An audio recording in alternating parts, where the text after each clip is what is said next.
کہتے ہیں بعض اوقات ایک جملہ ہی انسان کی ہدایت کے لیے کافی ہوتا ہے۔ ایسا ہی کچھ ہوا ایک چور کے ساتھ، جو چوری کرنے کی نیت سے ایک گھر گیا۔ جیسے ہی وہ چوری کرنے کی نیت سے گھر کی دیوار پر چڑھا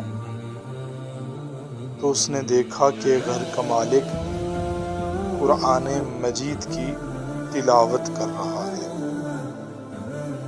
اور یہ والی آیت شریفہ پڑھ رہا ہے، أَلَمْ يَعْنِ لِلَّذِينَ آمَنُوا أَن تَخْشَعَ قُلُوبُهُمْ لِذِكْرِ اللَّهِ، کیا ابھی وہ وقت نہیں آیا کہ ایمان والوں کے دل خدا کے ذکر سے ڈر جائیں؟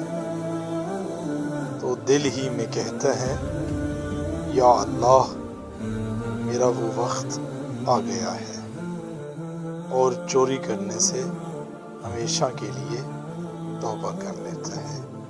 السلام علیکم ورحمۃ اللہ۔